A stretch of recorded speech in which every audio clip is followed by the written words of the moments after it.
আউযু বিল্লাহি মিনাশ শাইতানির রাজিম। বিসমিল্লাহির রহমানির রহিম। সম্মানিত দেশবাসী, আসসালামু আলাইকুম ওয়া রাহমাতুল্লাহি ওয়া বারাকাতুহু। প্রিয় দেশবাসী, আসলে একটি কথা বলার জন্য আসছি।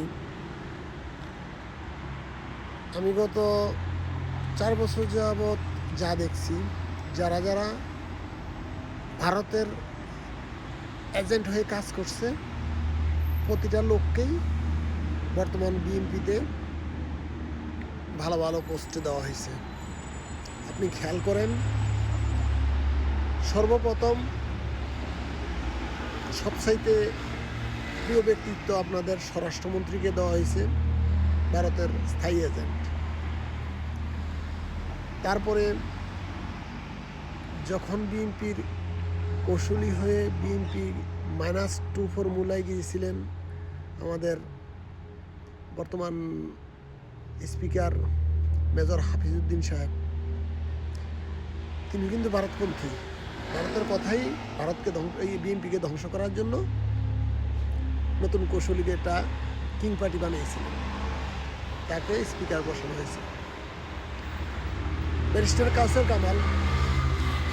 কামাল তিনি ভারতের কথায় আওয়ামী লীগের এই সন্ত্রাসকে জামিন দেওয়া হয়েছে। এই সন্ত্রাসকে দিয়েই আমাদের যেই শহীদ ভাইকে গুলি করে হত্যা করা হয়েছে, এই ঘটনার জন্য ভারত থেকে সে অনেক হেল্প পেয়েছে।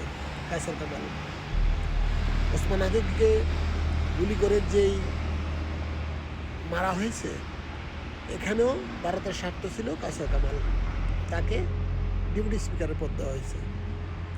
এইভাবেই যতগুলো পদই ভালো ভালো আছে, এগুলা তাদের আওতাধীন লোকদেরকে দেওয়া হয়েছে।